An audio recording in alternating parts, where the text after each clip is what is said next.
Hi friends, இன்றைக்கி ஒரு சூப்பரான ரொட்டீன் vlog தான் உங்களோட ஷேர் பண்ணிக்க போகிறேன். இந்த vlogல நான் ஷேர் பண்ணக்கூடிய விஷயங்கள் கண்டிப்பாக உங்களுக்கு யூஸ்ஃபுல்லாகவும் இருக்கும், இன்ட்ரெஸ்டிங்காகவும் இருக்கும். வாங்க வீடியோக்குள்ளே போகலாம். Welcome to me and my life. நான் உங்கள் பிரியா. இது ஒரு ரேண்டம் டே vlog தான். இந்த vlogல ஒரு சின்ன க்ளீனிங் இருக்க போது, அப்புறம் ரீசெண்டாக ஒரு சில டெக்கர் ஐட்டம்ஸ் வாங்கியிருந்தேன் இல்லையா, ஸோ அதை வச்சு டைனிங் ஹாலில் ஒரு சின்ன டெக்கர் பண்ணலாம் அப்படின்னு இருக்கேன். அதையும் இந்த vlogல இன்க்ளூட் பண்ணியிருக்கேன். அது மட்டும் இல்லாமல் என்னோடய ஆஃப்டர்நூன் லஞ்ச் ப்ரிப்பரேஷன், அப்புறம் ஒரு ஈவினிங் டைம் நல்ல மழை, அப்போ தான் கொஞ்சம் மழை பெய்யுறது கம்மியாக இருந்துச்சு. ஸோ அந்த டைமில் கிளைமேட் நல்லா இருந்ததுனால வெளியில் போயிட்டு டீ ஸ்நாக்ஸ் ஏதாவது எடுத்துக்கலாம் அப்படின்னு சொல்லிட்டு நானும் என் ஹஸ்பண்டும் வெளியில் போயிருந்தோம். ஸோ அந்த டைமில் எடுத்த கிளிப்பிங்ஸையும் நான் லாஸ்ட்டில் இன்க்ளூட் பண்ணியிருக்கேன். இதில் நான் இன்க்ளூட் பண்ணியிருக்க 2 ரெசிபீஸ் ரொம்ப எக்ஸலண்ட்டாக இருக்கும்.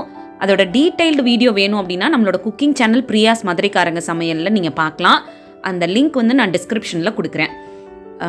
ஒன்று புளியோதரை பண்ணுவோம் இல்லையா, புளிக்காய்ச்சல், அது ரெடி பண்ணியிருக்கேன். அப்புறம் மாங்காய் தொக்கு ரொம்ப குயிக்காக பண்ணக்கூடிய ஒரு ரெசிபி, அவ்வளோ சூப்பராக இருந்துச்சுங்க.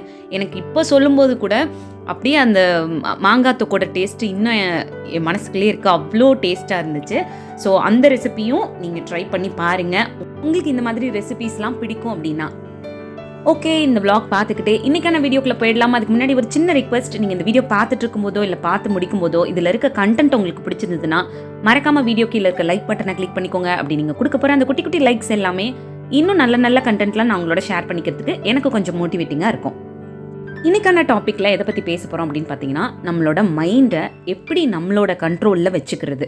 நிறைய நேரங்களில் நம்மளோட மைண்ட் நம்மளோட கண்ட்ரோலில் இல்லாதனாலேயே நம்ம லைஃப்பில் நிறைய பிரச்சனைகள் ஃபேஸ் பண்ணுவோம். நிறைய கவலைகள், இல்லை ஒரு விஷயத்தை எப்படி நம்ம அப்ரோச் பண்ணுறது, அந்த விஷயத்தை எப்படி ஹேண்டில் பண்ணுறது, அதில் ஒரு டெசிஷன் எடுக்கணுன்னா கூட அதை எப்படி எடுக்கிறது அப்படின்றதுக்கெலாம் நிறைய குழப்பங்கள் வரும். அது மட்டும் இல்லாமல் தேவையில்லாத நெகட்டிவ் தாட்ஸ் எல்லாம் கூட நம்ம மனசுக்குள்ளே வந்துக்கிட்டே இருக்கும். இது நம்ம மனநிலைமையை பாதிக்கிறது மட்டும் இல்லாமல் நம்மளோட உடல்நிலையும் ரொம்பவே பாதிக்கும். ஸோ இதெல்லாம் சரி பண்ணுறதுக்கு நம்ம என்ன மாதிரியான டிப்ஸ் ஃபாலோ பண்ணலாம், அந்த டிப்ஸ் ஃபாலோ பண்ணுறது மூலமாக நம்மளோட தாட்ஸை நம்ம சரியாக வச்சுக்கலாம். ஒரு வேலை செய்யும்போது கரெக்டாக ஃபோக்கஸ்டாக இருக்கலாம், தேவையில்லாத நெகட்டிவ் தாட்ஸ்குள்ளே போகாமல் இருக்கலாம். அதுக்கான டிப்ஸ் தான் இப்போ நம்ம 1 by 1 பார்க்க போகிறோம். ஃபர்ஸ்ட் டிப், நம்மளோட லைஃப்பில் சில சூழ்நிலைகளை எப்படி ஹேண்டில் பண்ணுறதுன்னு தெரியாமல், அந்த நேரத்தில் எப்படி அந்த விஷயத்துக்கு ரெஸ்பாண்ட் பண்ணுறதுன்னு தெரியாமல் நிறைய நேரங்களில் ரியாக்ட் பண்ணுற விஷயத்தையே பண்ணிகிட்ருப்போம். இந்த மாதிரி ரியாக்ட் பண்ணுற ஒரு பழக்கம் நம்மக்கிட்ட இருந்துச்சு அப்படின்னா நம்மளோட மைண்ட் நம்மளோட கண்ட்ரோலில் இல்லை அப்படின்னு தான் அர்த்தம். ஒரு சின்ன எக்ஸாம்பிளோடு சொல்லணும்னா, இப்போது நம்மளை யாராவது கோவப்படுத்துகிற மாதிரி வேணும்னே பேசுகிறாங்கன்னு வச்சுக்கோங்க, இல்லை நம்மளை ஹர்ட் பண்ணுற மாதிரி ஏதோ ஒரு விஷயம் பண்ணுறாங்கன்னு வச்சுக்கோங்க. உடனே நம்ம மைண்ட் என்ன பண்ணணும்னா டக்குன்னு அதுக்கு ரியாக்ட் பண்ணணும்னு தான் நினைக்கும். ஓ, நீ என்னை ஹர்ட் பண்ணிட்டியா, திருப்பி நானும் உன்னை ஹர்ட் பண்ணுறேன், இல்லை நீ என்னை கோவப்படுத்துகிற மாதிரி பேசிட்ட, உடனே நான் கத்துவேன், இல்லை உன் கூட சண்டை போடுவேன் அப்படின்னு சொல்லிட்டு ரியாக்ட் பண்ணுவோம். அதை கம்மி பண்ணிவிட்டு கொஞ்சம் ஒரு நிமிஷம் நம்மளை ரிலாக்ஸ் பண்ணிக்கிட்டு, இப்போ அவங்க என்ன பண்ணாங்க அதுக்கு நம்ம திரும்ப ஒரு பதில் கொடுக்கணும். அந்த பதில் மூலமாக அவங்க திருப்பி அந்த விஷயத்த லைஃப்பில் நம்மக்கிட்ட பண்ணவே கூடாது அப்படின்றத யோசித்து அதுக்கப்புறம் அவங்கக்கிட்ட அதை கரெக்டாக ரெஸ்பாண்ட் பண்ணிங்க அப்படின்னா அந்த விஷயத்த நீங்கள் ரொம்ப சரியாக டீல் பண்ணுறீங்க அப்படின்னு அர்த்தம். அதை விட்டுட்டு நம்ம ரியாக்ட் பண்ணும் பொழுது, கோவப்படும் போது, கத்தும் பொழுது, டென்ஷன் ஆகும் பொழுது ஆப்போசிட்டில் இருக்கவங்க நம்ம என்ன பண்ணணும்னு நினச்சாங்களோ அதை தான் நம்ம பண்ணிகிட்ருப்போம். நம்மளோட மைண்ட் நம்ம கண்ட்ரோலில் இருக்காது, ஏதோ அவங்க கண்ட்ரோலில் நம்ம கொடுத்த மாதிரி ஆகிடும். ஸோ அந்த ஒரு விஷயத்தை எப்போவுமே பண்ணாதீங்க. உங்களுக்கு எந்த இடத்துலலாம் ரியாக்ட் பண்ணணும்னு தோணுதோ அந்த இடத்துல கொஞ்சம் உங்களோட மைண்டை கண்ட்ரோல் பண்ணி இந்த விஷயத்துக்கு நம்ம எப்படி ரெஸ்பாண்ட் பண்ணுறது அப்படின்ற பழக்கத்தை உங்களுக்குள்ளே வளர்த்துக்கோங்க. செகண்ட் டிப், உங்களோட தாட்ஸ் மேலே எப்போவுமே உங்களுக்கு ஒரு கவனம் இருக்கணும்.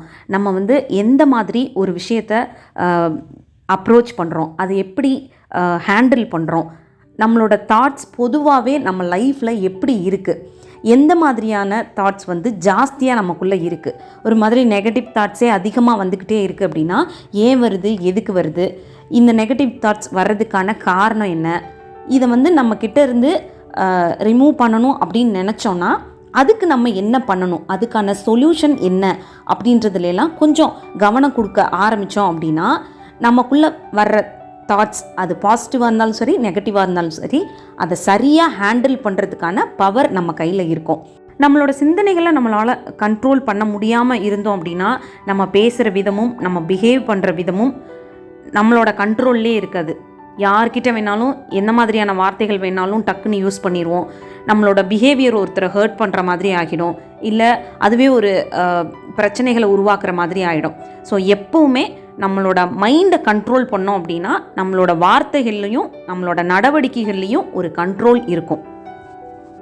தேர்ட் டிப், நம்ம கையில் இல்லாத ஒரு விஷயம், அதாவது நம்ம நினச்சா கூட அந்த விஷயத்தை மாற்ற முடியாதுன்னு தெரியும் இல்லையா, அதை அக்செப்ட் பண்ணிக்கக்கூடிய மனநிலைமைக்கு வர்றது நம்மளோட மைண்டை நம்ம கண்ட்ரோலில் வச்சுக்கிறதுக்கு ஹெல்ப் பண்ணும். இன்னும் ஒரு சின்ன எக்ஸாம்பிளோட சொல்லணுன்னா, நம்ம சேனல்லே நான் நிறைய வீடியோஸில் சொல்லியிருக்கேன்னு நினைக்கிறேன். அதாவது எல்லா ரிலேஷன்ஷிப்லேயும் ஒரு சின்ன பவுண்ட்ரி இருந்துச்சு, அந்த பவுண்ட்ரி நீங்கள் சரியாக செட் பண்ணி வச்சுக்கிட்டீங்க, ஒரு லிமிட் செட் பண்ணி வச்சுக்கிட்டிங்கன்னா அந்த லிமிட்டை நீங்கள் க்ராஸ் பண்ணாதப்பையும் அவங்க க்ராஸ் பண்ணி உங்கள் லைஃப்குள்ளே வராதப்பையும் அந்த ஒரு ரிலேஷன்ஷிப் ரொம்பவே ஹெல்த்தியாக இருக்கும் அப்படின்னு சொல்லியிருக்கேன். அந்த மாதிரி நீங்கள் ஏதோ ஒரு ரிலேஷன்ஷிப்பில் ஒரு பவுண்ட்ரி செட் பண்ணுறீங்க, அதாவது இதை க்ராஸ் பண்ணி நீங்கள் வராதிங்க, இது நம்மளோட ரிலேஷன்ஷிப்புக்கு நல்லது இல்லை அப்படின்ற மாதிரி ஒரு விஷயத்த ஒருத்தர்கிட்ட நீங்கள் கன்வே பண்ணுறீங்க. அதுக்கு நீங்கள் எவ்வளோ முயற்சிகள் எடுக்க முடியுமோ அவ்வளோ முயற்சிகள் எடுத்து அவங்கக்கிட்ட சொல்கிறீங்க. அந்த சொல்கிற விதத்துலேயும் நீங்கள் ரொம்ப கவனமாக இருக்கீங்க அப்படின்னா இது எல்லாமே உங்கள் கண்ட்ரோலில் இருக்க ஒரு விஷயம். நீங்கள் ஒரு லிமிட் செட் பண்ணுறதா இருக்கட்டும், அதை அவங்கக்கிட்ட சொல்கிறதா இருக்கட்டும், அதை சொல்லும்பொழுது உங்கள் வார்த்தைகளில் கவனம் இருக்கிறதா இருக்கட்டும், இது எல்லாமே உங்கள் கண்ட்ரோலில் இருக்கக்கூடிய ஒரு விஷயம். இதை நீங்கள் ஈஸியாக கண்ட்ரோல் பண்ணிக்க முடியும். பட் இதை தாண்டி அதுக்கப்புறம் அவங்க உங்ககிட்ட எப்படி பிஹேவ் பண்ணுறாங்க, அவங்க உங்களை எப்படி ட்ரீட் பண்ணுறாங்க, அவங்க உங்ககிட்ட எப்படி நடந்துக்கிறாங்க அப்படின்றது உங்கள் கையில் இல்லாத ஒரு விஷயம். அவங்க திரும்பவும் உங்ககிட்ட அந்த லிமிட்டை க்ராஸ் பண்ணி நடக்க முயற்சி பண்ணுறாங்க அப்படின்னா அது உங்கள் கண்ட்ரோலில் இல்லாத ஒரு விஷயம். நீங்கள் சொல்கிறதெல்லாம் சொல்லிட்டீங்க, அதுக்கு மேலே அவங்களோட பிஹேவியர் அந்த மாதிரி இருக்குன்னா அதை நீங்கள் கண்ட்ரோல் பண்ண முடியாது. நீங்கள் இப்படி தான் நடக்கணும், இப்படி தான் பேசணும், இப்படி தான் உங்களோட தாட்ஸ் இருக்கணும் அப்படின்றதெல்லாம் நம்ம போய் ஒருத்தரை கண்ட்ரோல் பண்ண முடியாது. கரெக்டாக?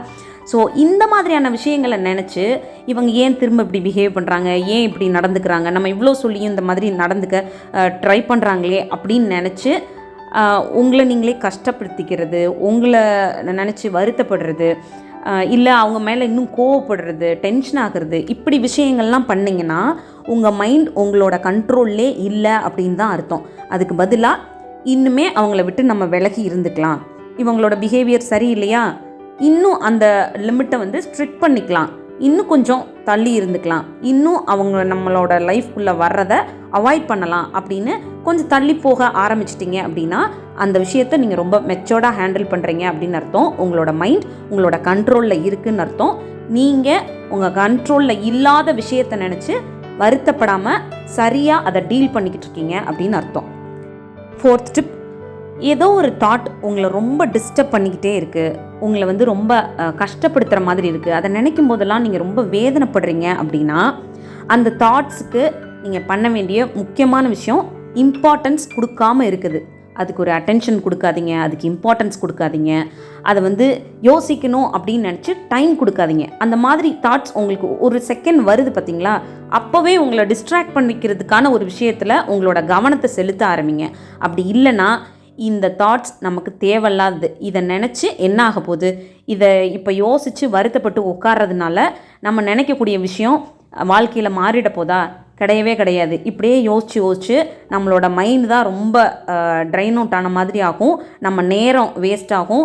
இதே மாதிரி தாட்ஸ் நமக்கு இதுக்கு முன்னாடி வந்தப்பையும் நிறைய அதனால நம்ம பாதிக்கப்பட்டிருக்கோம். அதனால இது நமக்கு தேவையில்லாதது அப்படின்னு சொல்லி அதுக்கு ஒரு இம்பார்ட்டன்ஸ் கொடுக்காம அதை நீங்கள் அவாய்ட் பண்ண ஸ்டார்ட் பண்ணிட்டீங்க அப்படின்னாலே நாளடைவில் அந்த மாதிரியான தாட்ஸ் உங்கள் மைண்டுக்குள்ளே வர்றதை நீங்களே கண்ட்ரோல் பண்ண ஸ்டார்ட் பண்ணிடுவீங்க. அதுக்கப்புறம் அது கொஞ்ச நாள் ஆக ஆக உங்கள் மைண்டை விட்டே போயிடும். இந்த மாதிரி நீங்கள் உங்களோட நெகட்டிவ் தாட்ஸை அட்ரஸ் பண்ண ஆரம்பிச்சிட்டிங்க அப்படின்னா உங்கள் மைண்ட் உங்கள் கண்ட்ரோல்குள்ளே வந்துடும். ஃபிஃப்த் டிப், நீங்கள் எப்போவுமே உங்களோட அன்றாட வேலைகளை ரொம்ப பதட்டமாகவும் பரபரப்பாகவுமே பண்ணிகிட்டே இருப்பீங்க, ஒரு ரிலாக்ஸாக பண்ண மாட்டீங்க அப்படின்னா இதுவும் உங்களோட மைண்ட் உங்கள் கண்ட்ரோலுக்குள்ளே இல்லை அப்படின்றதுக்கான ஒரு சிம்டம் தான். ஸோ இந்த மாதிரி உங்களோட வேலைகளை நீங்கள் பரபரப்பாக பண்ணுறதுனால உங்களுக்கு என்ன கிடைக்குது, ஏன் இந்த மாதிரி பரபரப்பாக பண்ணுறீங்க? உங்களுக்கு அதுக்கான நேரம் இல்லாதனால இவ்வளோ பரபரப்பாக இருக்கீங்களா, இல்லை பொதுவாகவே நீங்கள் அப்படி தான் இருக்கீங்களா அப்படின்றத கொஞ்சம் கவனம் கொடுங்க. உங்களோட டைம் தான் உங்கள் பிரச்சனை அப்படின்றா அதை சரியாக ஷெட்யூல் பண்ணி உங்களோட வேலைகளை அந்த டைம்க்கு ஏற்ற மாதிரி நோட் பண்ணி வைங்க. அதுபடி உங்களோட வேலைகளை கொஞ்சம் மைண்ட்ஃபுல்லாக என்ன வேலை பண்ணுறோம், இந்த வேலை பண்ணுறதுக்கு எவ்வளோ நேரம் ஆகும், இதை பண்ணுறதுனால நமக்கு என்ன கிடைக்குது, இதை பண்ணும்பொழுது நமக்கு மைண்ட் வந்து ரிலாக்ஸ் ஆகிருக்கா அப்படின்றதெல்லாம் கவனம் கொடுத்து அந்த ஒவ்வொரு வேலைகளையும் பண்ணுங்கள். இல்லை எனக்கு டைம் பிரச்சனை கிடையாது, நான் பொதுவாகவே அப்படி தான் ஒரு பர்சன், நான் ஒரு மாதிரி பதட்டமாக இருக்க மாதிரியான ஒரு பர்சன் தான், என்னோடய வேலைகளை பரபரப்பாக தான் பண்ணுவேன் அப்படின்னா ஒரு மெடிடேஷன் பண்ணுங்கள். மார்னிங் எழுந்திரிச்சு கொஞ்சம் நேரம் யோகா பண்ணுங்கள். இல்லை உங்களோட உடம்புக்கு ஏதாவது ஒரு எக்ஸசைஸ் கொடுங்க. இப்படி பண்ணும்பொழுது நம்ம மைண்ட் வந்து கொஞ்சம் ஸ்டேபிள் ஆக ஆரம்பிக்கும். மைண்ட் வந்து ரொம்ப ரிலாக்ஸாக இருக்கும். அதுக்கப்புறம் நம்மளோட வேலைகளை தொடங்கும் பொழுது ஒரு பரபரப்பு இல்லாமல் பீஸ்ஃபுல்லாக அந்த வேலைகளை பண்ண முடியும். அப்படி பண்ணும்போது நம்மளோட மைண்ட் நம்மளோட கண்ட்ரோலில் இருக்கும். ஸோ அவ்வளோதான், இந்த vlog இதோட முடியுது. இந்த மாதிரி குட்டி குட்டி டிப்ஸை உங்களோட டெய்லி லைஃப்பில் ஃபாலோ பண்ணுறது மூலமாக உங்களோட மைண்டை உங்களோட கண்ட்ரோலுக்குள்ளே வச்சுக்க முடியும். இன்னொரு யூஸ்ஃபுல்லான vlog-ஓட உங்களை மீட் பண்ணுறேன். தேங்க்யூ.